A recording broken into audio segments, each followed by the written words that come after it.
Hello everyone, मैं self Narendra. मैं आज आपको तरंग का टॉपिक लेके आया हूँ, जिसके बारे में अपन विस्तार से रिवीजन करेंगे। और पिछला टॉपिक था कार्य समय ऊर्जा और शक्ति के बारे में 3-4 मतलब डेफिनेशन वगैरह ये लिए थे और उसका विश्लेषण किया था और फॉर्मूले भी पुट किए थे। आज अपन लेंगे तरंग तरंग गति के बारे में और प्रकाश और ध्वनि के बारे में। तो वीडियो में आएगा उतना ले लेते हैं। और शुरुआत करने से पहले आपसे रिक्वेस्ट है कि सब्सक्राइब और शेयर जरूर करें। तो वीडियो को शुरू करते हैं। तरंग एंड ध्वनि वाला टॉपिक, ठीक है। तरंग और ध्वनि का टॉपिक है। तो इसमें 3-4 पहले डेफिनेशन ले लेते हैं।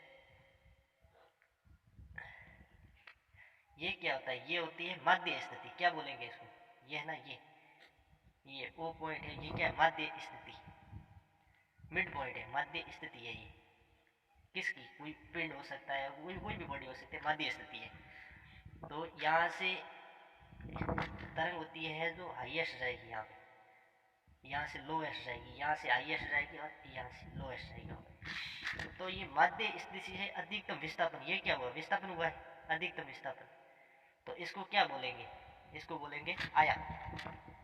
आयाम क्या बोलेंगे? आयाम। और ये होता है हाईएस्ट, हाइट में गया ना, इसको बोलेंगे श्रृंग। क्या बोलेंगे? श्रृंग। और ये लोएस्ट पे गया, इसको बोलेंगे गर्त। गर्त। तो ये श्रृंग और गर्त के बीच की ये लंबाई है ना, ये इसको बोलेंगे तरंग। तरंग दैर्ध्य, तरंग दैर्ध्य, ठीक है। श्रृंग और गर्त के बीच की दूरी तरंग दैर्ध्य। और किसी तरंग का माध्य स्थिति से अधिकतम विस्थापन क्या हो जाएगा? आयाम। ये दो डेफिनेशन हो गए। एक डेफिनेशन ले लेते हैं आवर्ती। आवर्ती क्या होती है? एक सेकेंड होता है ना, एक सेकेंड में कंपनों की संख्या, कंपनों की संख्या। आवर्तकाल क्या होता है? आवर्तकाल होता है, आवर्ती क्या है? एक सेकेंड में कंपनों की संख्या। आवर्तकाल होता है एक कंपन, देखो उल्टा हो रहा है, एक कंपन में लगा समय, लगा समय, ठीक है। ये दो डेफिनेशन है। आवर्ती का मात्रक क्या हो जाएगा? मात्रक हो जाएगा, क्या हो जाएगा? हर्ट्ज। और आवर्तकाल का होता है प्रति सेकेंड, ठीक है। आवर्ती क्या होता है? 1 में टी। आवर्ती बराबर 1 में टी होता है। तो कैसे, क्या लिख सकते हैं? ये भी फॉर्मूला मिल जाता है, क्या बोलते हैं उसके? प्रति सेकेंड।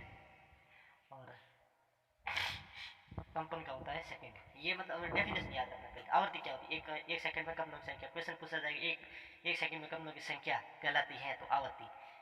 एक कंपन में लगा समय कहलाता है आवर्तकाल, ठीक है। ये 3 डेफिनेशन याद रखना। उसके बाद अगला है तरंगों के प्रकार। क्या है? तरंगों के प्रकार। जो वीडियो क्या कट हो गया था, उसी मैंने पहले पढ़ा रखा था ये। तो इसमें क्या है? तरंगों के प्रकार। तरंगों के प्रकार, यांत्रिक तरंगे होती है, मैकेनिकल वेव, और विद्युत चुंबकीय तरंगे। विद्युत चुंबकीय तरंगे दो तरह की तरंगे होती है। यांत्रिक तरंगे में कौन सी हो जाएगी? अनुदैर्घ्य तरंगे और अनुप्रस्थ तरंगे। और विद्युत चुंबकीय तरंगों में 7 तरंगे होती है।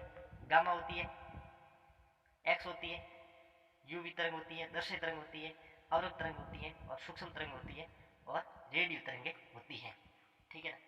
और रेडियो तरंगे होती है। और आगे है रेडियो तरंग, ठीक है ना। अब ये गामा तरंग है, किरण बोलते हैं। एक्स तरंग लिख दो, यूवी तरंग है, ये भी तरंग है। तो 1 2 3 4 5 6 7 तरंगे आ गई विद्युत चुंबकीय में। थोड़े आइडिया लग जाते हैं, वैसे पूछता कोई नहीं है 7 तरंगे, अपन ऐसे अपन थोड़ा बहुत लगा सकते हैं कि बोले कौन कौन सी है।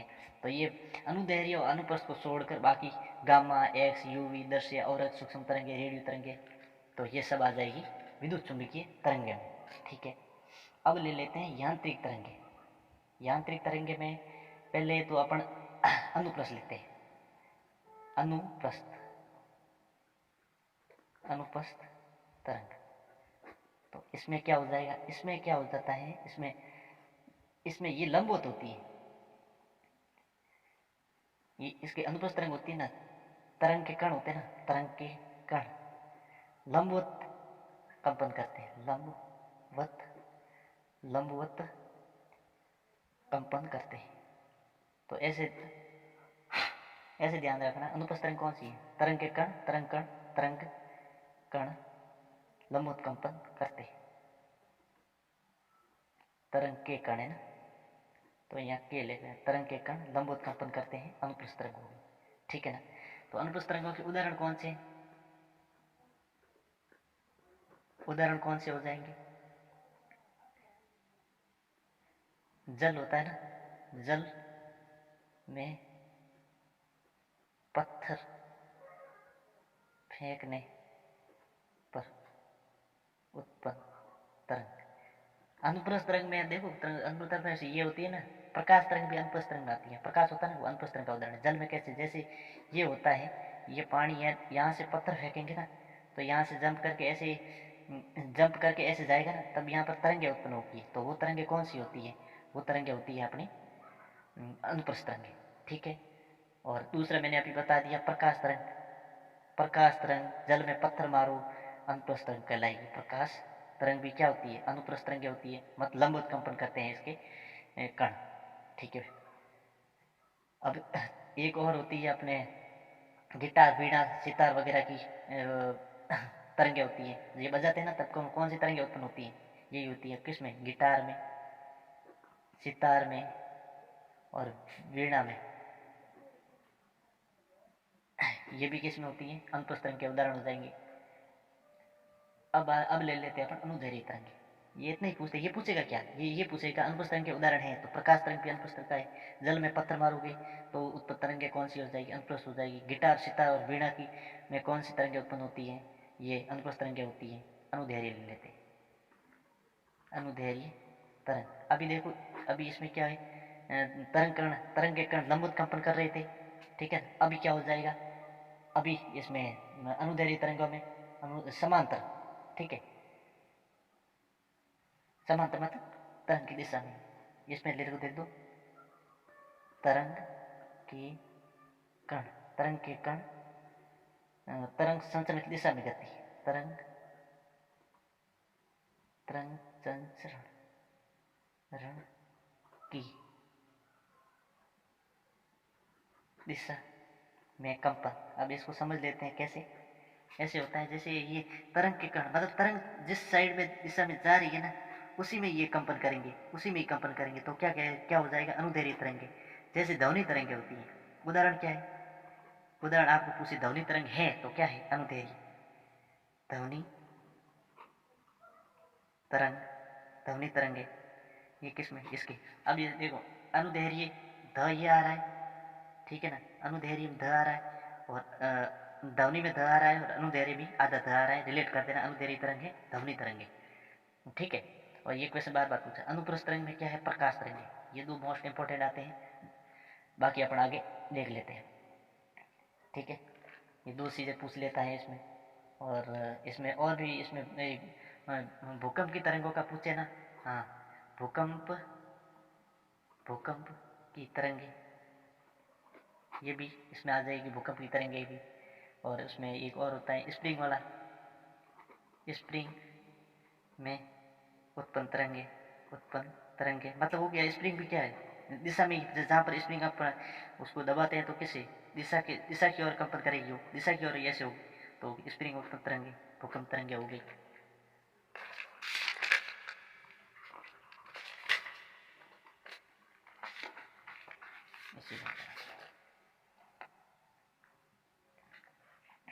अलग अलग टॉपिक ले लेते हैं। ये ध्वनि,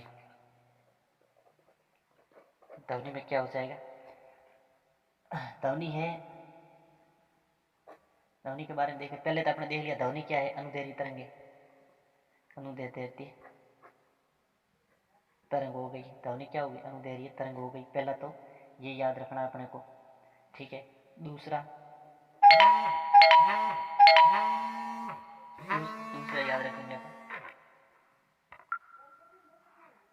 हाँ, अनुदैर्घ्य तरंग हो गई। अनुदैर्घ्य तरंग किस में आती है? अपन पढ़ा है, अनुदैर्घ्य अनुप्रस्थ आती है यांत्रिक तरंग में। तो इसको क्या बोल सकते हैं, अनुदैर्घ्य तरंग। यांत्रिक तरंग भी ऐसे स्लैश लगा के लिख दो या तो, यांत्रिक तरंग, यांत्रिक तरंग। तो पूरा क्या पूछा, ध्वनि तरंग है, यांत्रिक तरंग है, यांत्रिक तरंग है, अनुदैर्घ्य तरंगे भी है, यांत्रिक तरंग है। यांत्रिक तरंग में कौन सी आती है, अनुदैर्घ्य तरंग आती है, तो दोनों ही ध्वनि में रिलेट कर लेना। अब आ जाए ध्वनि, ध्वनि होती है ना, ध्वनि के वर्गीकरण कर दिया है, वर्गीकरण अपन पढ़ाई है, बहुत बार पढ़ाई। कैसे वर्गीकरण, 1, 2 और 3 में वर्गीकरण कर लेते हैं। पहला कौन सा, अपसर्वे, अपसर्वे, अपसर्वे तरंगे, ठीक है ना, ये ध्वनि तरंग में आता है। अपसर्वे तरंगे, सर्वे तरंगे जो अपन सुनते हैं, सर्वे तरंगे, ठीक है। और परासर्वे तरंगे, परासर्वे तरंगे जो समगादड़ पहचान सकती है उस तरंगों को, ठीक है ना। ये देखो, एक होता है हर्ष, हर्ष किसका, आवर्ती का मात्रक होता है, हर्ष किसका मात्रक होता है, आवर्ती का होता है। तो अब यहाँ हर्ष में ध्वनि काउंट होती है, देखो कैसे, अपसर्वे तरंगे देखो 20 से 20 ये होती है, 20 हर्ष से 20 हर्ष, हर्ष किसकी मात्रक है, आवर्ती का। 20 हर्ष से नीचे, 20 हर्ष से नीचे, 20 हर्ष से कम, ठीक है। 20 हर्ष से कम किस में आ जाएगी, अपसर्वे। 20 हर्ष से कम किस में आ जाएगी, अपसर्वे। ये थोड़ा फोन, 20 हर्ष से कम आ जाएगी अपसर्वे। सर्वे किसे आ जाएगी, 20 हर्ष टू 20,000, 20,000 हर्ष, इनके बीच में 20 और 20 हर्ष, 20,000 हर्ष के बीच की ध्वनि किस में आएगी, सर्वे तरंग। प्रसर्वे तरंग है, अल्ट्रासोनिक बोलते हैं, जिसमें अपने समगादड़ वगैरह पहचान सकते हैं। तो ये किस है, 20,000 हर्ष, 20,000 हर्ष से ऊपर, 20,000 हर्ष से अधिक की ध्वनि होती है, 20,000 हर्ष से अधिक की ध्वनि। ये देखो सर्वे तरंगे मतलब सुनना, मानव कान कब तक सुन सकते हैं, मानव के कान सुन सकते हैं 20 हर्ष टू 20,000 हर्ष, 20 वाला। और 20 हर्ष से कम ये अपसर्वे मानव सुन नहीं सकता। प्रासर्वे तरंगे 20 हर्ष से अधिक भी, 20,000 हर्ष से अधिक भी सुन नहीं सकता, ठीक है। अब देख लेते हैं हाँ,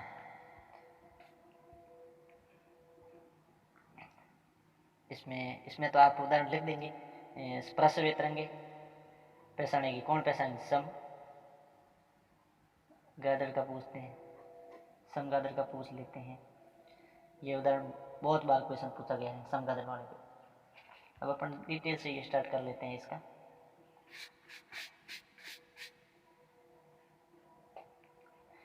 अपसर्वे ले लेते पहले, अपसर्वे, अपसर्वे में कौन सी हो जाएगी, अपसर्वे तरंग, अपसर्वे तरंग तरंगे उत्पन्न कहाँ होती है, पहले तो ये ले लेते। अपसर्वे तरंगे उत्पन्न कहाँ होती है, अपने ये ज्वालामुखी होती है, उसमें ज्वालामुखी, ठीक है, ज्वालामुखी में अपसर्वे तरंगे। और उल्का पिंड होते हैं ना, उल्का पिंड, उल्का पिंड, इसमें तरंगे उत्पन्न होती है। अपसर्वे तरंगे उत्पन्न ज्वालामुखी और उल्का पिंड में, ठीक है, दो चीजें याद रखना। अब ले लेते हैं सर्वे, सर्वे तरंगे मानव सुनेगा, मानव सुनेगा अब सर्वे तरंगों को, ठीक है ना। और ये तरंगों के ध्वनि तरंगों के उदाहरण है, इन तरंगों के उदाहरण क्या है, उदाहरण हो गए, मानव सुनेगा सर्वे तरंगों को, कौन सी सर्वे तरंगों को सुनेगा, तो सर्वे तरंगे कौन सी, उदाहरण क्या हो गए, बांसुरी बजेगी तब ये सर्वे तरंग में आ जाएगी, शहनाई बजेगी और ढोल, ये सब किसके उदाहरण है, ये सर्वे तरंग है, तभी तो अपन सुनते हैं बांसुरी, शहनाई और ढोल। अब आ जाती हैं परासर्वे तरंगे, परासर्वे तरंगे, ठीक है। परासर्वे तरंग हम कौन सी हो जाएगी, परासर्वे ऊपर लिखा दिया 20,000 हर्ष से अधिक हो जाएगी, वो हो जाएगी वो। और इसमें क्या क्या हो जाएगा, इसमें हो जाएगा अपने समगादड़, समगादड़ ये बहुत इंपॉर्टेंट है, बाकी वाले मैं लिखा देता हूँ। वैसे बंदर होता है, कुत्ते बिल्ली, कुत्ते बिल्ली मतलब ये सुन सकते हैं प्रसर्वे ध्वनि को। तो इसमें कुत्ते भी वैसे ही सुनने की और सुनने की पहचान बहुत ज़्यादा होती है, कुत्ते की पहचान लेता है। अब इसका एक और पूछा जाता है, इसके यूज उपयोग कहाँ होते हैं, उपयोग सबसे ज़्यादा पूछा जाता है उपयोग। और या पूछते हैं समगादड़ कौन सी तरंगें उत्पन्न करती हैं? पराश्रयी तरंगें प्रसारण करती हैं रास्ते का। उपयोग कहाँ का होता है? इसका होता है एक सोनार, सुना होगा आपने नेविगेशन, सोनार का, ठीक है। और सोनार ये होता है, मैं इसका उपयोग कहाँ होता है? पराश्रयी तरंग का सोनार में होता है। ये सोनार क्या करता है आपको पता है? ये हुआ है ना समुद्र की गहराई मापने में और पनडुब्बियों मतलब जल के अंदर पनडुब्बी का पता लगाने वगैरह ये सोनार यूज किया जाता है। और ये चिकित्सा विज्ञान में भी पराश्रयी तरंग का यूज, चिकित्सा विज्ञान में भी पराश्रयी तरंग का यूज होता है। और एक अपन डेली काम में देखते हैं जैसे डॉक्टर वगैरह भी होते हैं ना, सोनोग्राफी में भी इसका ही होता है, यूज होता है। अल्ट्रासोनोग्राफी और सोनोग्राफी पहचान उपयोग। पराश्रयी तरंग कहाँ पे? सोनार में उपयोग लेते हैं। चिकित्सा विज्ञान में सोनोग्राफी, सोनोग्राफी चिकित्सा विज्ञान का ही आ गया है। अब ले लेते हैं ध्वनि के गुण। ध्वनि होती है ना, ध्वनि के गुण क्या क्या हो जाएंगे? ध्वनि के गुण आपको पता ही है। सबसे पहले लेते हैं प्रबलता, प्रबलता पहला। दूसरा ले लेते हैं तार तो पिच, गुणता, और एक होता है तीव्रता। ये ध्वनि के गुण होते हैं, ठीक है। और सबसे पहले अपन ले लेते हैं प्रबलता। क्या होता है? प्रबलता होता है मतलब ध्वनि होती है ना, ध्वनि धीमी या तेज सुनाई पड़ती है तब प्रबलता क्या होती है? कम होती है उसकी। ध्वनि तेज या मतलब तेज या धीमी, ये प्रबलता पे, ठीक है ना। तार तो क्या होता है? तार तो हाँ ये याद रखना है, तार तो आवृत्ति पर निर्भर। इसका मैं एक उदाहरण, अच्छे उदाहरण भी है। तार तो किसके निर्भर करता है? आवृत्ति पर निर्भर करता है, ठीक है। और आवृत्ति मतलब जितनी अधिक होती है ना, आवृत्ति अधिक। और यहाँ पर मैं लिख देता हूँ, लिखने का यहाँ पर लिखता हूँ, आवृत्ति आ रहा है ना, आवृत्ति है ना अधिक होगी ना, आवृत्ति अधिक होती है तार तो क्या हो जाएगा? उतना ही अधिक ऊंचा होगा, ठीक है। आवृत्ति जितनी अधिक होती है ना तो तार तो उतना ही ऊंचा होगा, मतलब समानुपाती हो जाता है। आवृत्ति समानुपाती तार तो लिख देता है। कहीं लिखा तो नहीं है पर मैं बढ़ा देता हूँ आपके लिए, क्योंकि आप आवृत्ति का बोलेंगे ना, आवृत्ति बढ़ा दी जाए तो तार तो में क्या प्रभाव पड़ेगा? तार तो क्या हो जाएगा? बढ़ेगा, ठीक है ना, ऊंचा हो जाएगा, हाई हो जाएगा, ठीक है। अब ले लेते हैं अपन इसमें गुणता का। गुणता में क्या गुणता होता है ना, देखो समान आवृत्ति की और समान तार तो समान आवृत्ति और समान तार तो की ध्वनि की पहचान अलग अलग पहचान कर सकते हैं। समान आवृत्ति समान तार तो वाली ध्वनि पहचान कर सकते हैं, ठीक है। ये हो गया। और बाकी इसमें डेफिनेशन नहीं पूछे, ये याद रखना। तार तो ये मैं तार तो किस पे निर्भर करता है? आवृत्ति पे निर्भर करता है। तो आवृत्ति बढ़ेगी तार तो बढ़ेगा, ठीक है। और इसमें और यानी ये एक और लिख देना इसमें ध्वनि के बारे में एक इम्पोर्टेंट और आता है, साधारण बातचीत का कितना डेसिबल होना चाहिए? साधारण बातचीत तो होता है 30 to 40 डीबी। डीबी का मतलब होता है डेसिबल। डीबी का मतलब क्या होता है? डेसिबल। 30 से 40 डेसिबल तक बात करोगे तो साधारण बातचीत हो जाएगी। और तेज बातचीत 50 से 60। तेज बातचीत किस में हो जाएगी? तेज बातचीत हो जाएगी 50, अगला स्टेप 50 से 60 डीबी। डीबी मतलब डेसिबल। ध्वनि किस में मापा जाता है? डेसिबल होता है। तो ये दो चीज याद रखना इसमें। और जेट विमान का तो है ही अपन 150 करीब होता है। जेट विमान 150 डीबी।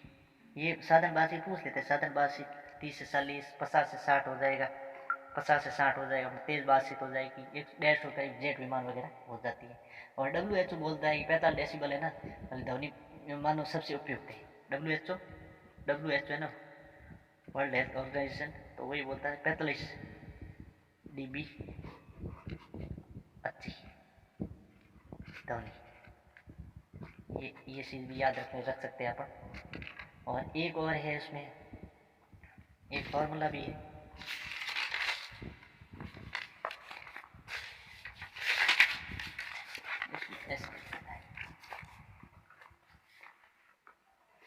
इसमें और भी है, जैसे हाँ इसमें आता है एक इसमें तरंग की चाल का पूछ लेते हैं, ठीक है ना। तो तरंग की चाल का फॉर्मूला होता है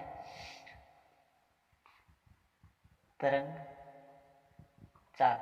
तरंग चाल होती है ना, तरंग चाल होती है, उसको अपन चाल क्या v मतलब वेलोसिटी वेग, तो v समय तरंग की चाल होती है लैम्बडा, लैम्बडा होती है तरंग दैर्ध्य, t होती है आवर्तकाल, ठीक है ना। तो ये है इसका फॉर्मूला भी याद रखना, तरंग की चाल पूछे तो लैम्बडा अपॉन में t, ये फॉर्मूला पूछा जाएगा बार बार। क्या होता है v v v बराबर लैम्बडा अपॉन में t, ये पूछा जाता है क्योंकि इस पे न्यूमेरिकल आएगा। और एक फॉर्मूला और होता है जिसमें क्या है, जिसमें पूछा जाता है, मतलब उसमें संबंध पूछा जाता है, किसमें, इसमें वेग प्रकाश की भी जो अगले वाले टॉपिक लेंगे वो भी इसका नहीं है। तरंग की चाल, यार प्रकाश की चाल बाद में देखें, तरंग की चाल होती है v बराबर लैम्बडा अपॉन में t। लैम्बडा क्या होती है, तरंग दैर्ध्य, पीछे बता दिया है, लैम्बडा तरंग दैर्ध्य, t होता है आवर्तकाल, ठीक है। और ध्वनि की चाल तो सबसे ज़्यादा किस में होती है, ध्वनि की चाल ठोस में।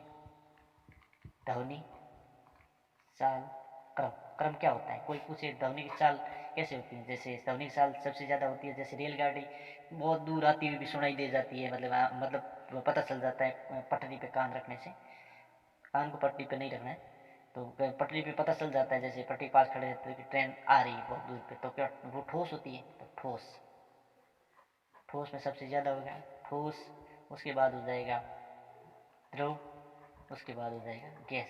ये ध्वनि की चाल का क्रम है, रिवाइज हो रहा है फटाफट। ठोस, द्रव और गैस में ध्वनि का चाल घटता जाता है, ठोस में ज़्यादा, द्रव में थोड़ा कम, गैस में ध्वनि की चाल कम होती है, ठीक है, ये याद रखेंगे आप। उसके बाद पूछेगा सबसे अधिक ध्वनि, ध्वनि की चाल सर्वाधिक, सर्वाधिक किस में होती है, सर्वाधिक होती है अपनी, वैसे तो थोड़ी सी इसमें मिस्टेक भी होती है, जैसे एल्युमिनियम और निकल में थोड़ी है, थोड़ा सा 200-400 पेपर में कभी कभी एग्जाम देते थे।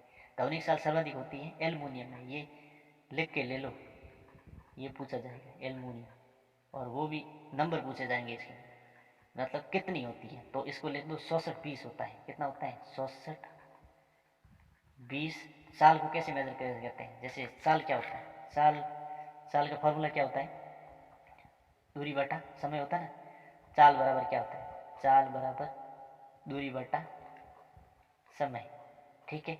अब इसका मात्रक कैसे बनाएंगे, मात्रक ऐसे बनाएंगे, मैंने पीछे बताया है, फर्स्ट चैप्टर था उसमें, जैसे दूरी को किस में मेजर करते हैं, मीटर में, ठीक है, और समय को सेकेंड में, तो मात्रक क्या बन गया इसका, मात्रक बन गया है साल का मीटर पर सेकेंड।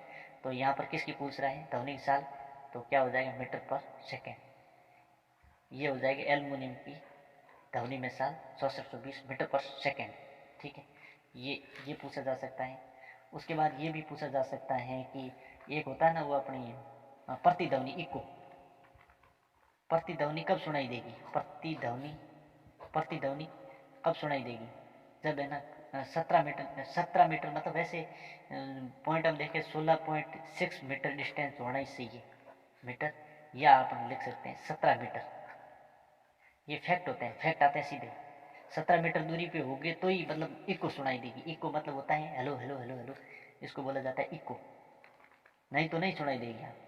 हॉल होता है ना, हॉल बड़ा हॉल होता है, 17 मीटर होगा तभी उसमें क्या होगी, ध्वनि क्या होगी, परावर्तित होगी, ठीक है। और ये फैक्ट है, ये याद रखना, ये सब फैक्ट है, ये याद रखना, ये पूछा जाएगा इसमें। तो एक और इसमें अभी जो टॉपिक बड़ा हो जाएगा, तो आने वाले वीडियो में मैं ध्वनि पे वापस बात करने वाला हूँ। तो वीडियो अभी अच्छा लगा हो तो सब्सक्राइब करना और लाइक करना और शेयर करना, और अभी क्या है, अभी थोड़ा स्टार्टिंग किया है तो थोड़ा क्वालिटी इतनी नहीं आएगी, तो अभी धीरे धीरे सुधार होगा। आप थोड़ा सा सब्सक्राइब और लाइक पे थोड़ा ध्यान दें। धन्यवाद।